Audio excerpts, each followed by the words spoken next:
you would like to rebut, and then you know, McCain and Obama might be talking the rhetoric of change, but the fact is, with either of them, the election is going to be more of the same.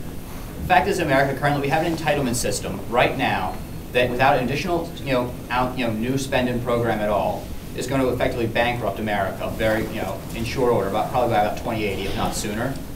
And on top of neither of them are actually talking about real reform to fix this. I mean, entitlement spending that's going to soar to 40% of GDP by 2050 and 75% by 2080, and that's scored by the Congressional Budget Office.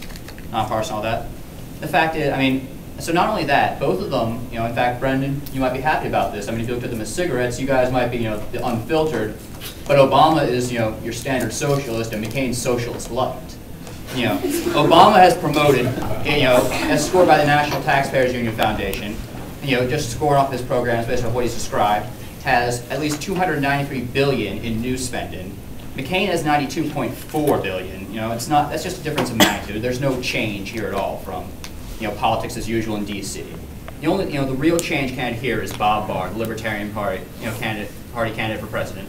The only candidate whose proposals have been scored as actually cut in spending by the tune of $200.9 billion less in federal spending. So if you want to see a serious, true change, then you're not going to get it with either of the major parties. The one thing I'll agree with Kevin with, you're not going to see change with either of the two major parties. What we have right now is a one-party state masquerading as a two-party state. We don't have Democrats and Republicans. We have a corporate party that has two factions that agree on minorly different things, that oppose any real change, putting the government back in the hands of the people as opposed to the hands of the wealthy. If you really want change, you have to go out and make change. You have to run for local office on the platform of helping your neighborhood. You have to get out the word that you don't let corporations run your life anymore. You have to take back your life from the owners who want to control every aspect of it. So who are you voting for? Who am I voting for? Yeah. My vote went to Ralph Nader. Ralph Nader. Okay. Yeah, sure. If you take a bit about the European perspective, I can start by saying I think we are the most hopeful of all of us. That is nice. That is nice. I was going to take an example. For example, over 200,000 people came to see Barack Obama speak in Berlin in Tiergarten. In the headlines, it said "Prince of America." Then he wasn't even the Democrats' official nominee. What Europe feels is this is really a chance for America to take a new path, to take away everything from George Bush that he's not very popular in Europe, and create something to restore the international relations, restore good relations with the UN. We also see Obama as a candidate that can sign the environmental treaty in Copenhagen in 2009. We see with him it feels he gives people hope, I think, when they see Bush for 8 years and wars that we do not really understand, a war of terror that we can't really connect to. So he really feels like something completely new. And when I heard Bruce Springsteen actually said that Obama represents everything he writes songs about, the America he wants to live in.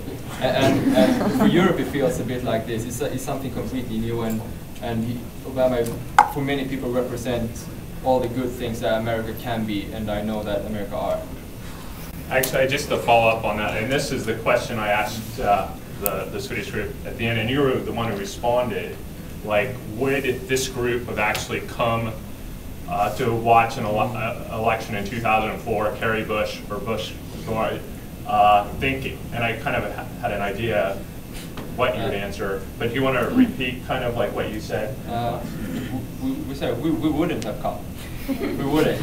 But we feel that this election is very special, and we really feel that America has a chance right here, the 4th of November, to change this country. And I think we do believe that.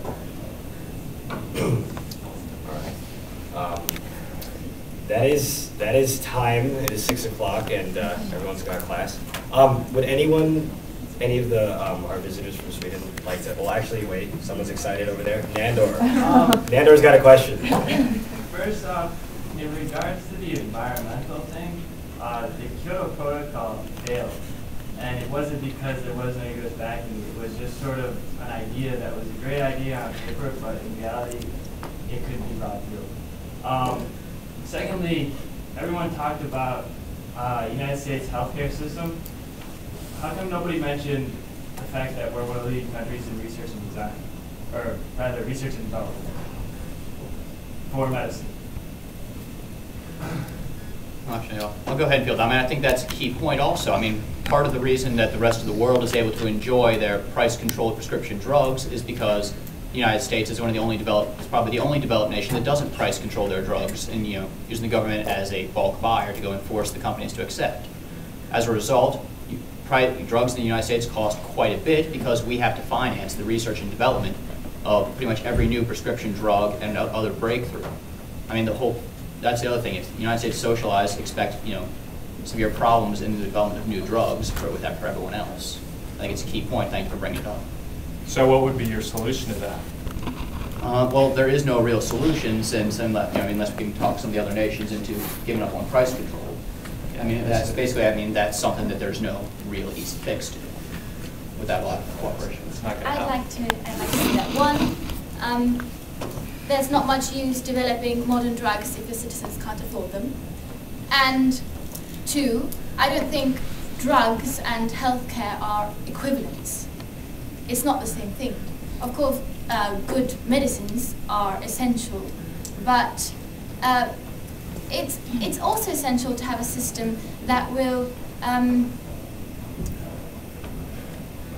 enable us not to have need of the drugs. To have preventive healthcare is at least as important as developing new pharmaceuticals, if you ask me.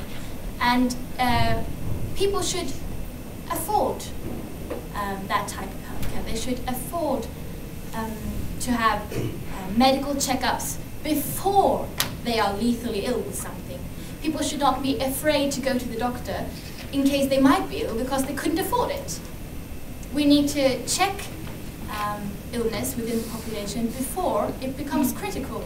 And in order to do that, we need accessible healthcare for everyone, not just drugs. Yeah, just to throw out like an argument with the Swedish healthcare versus American.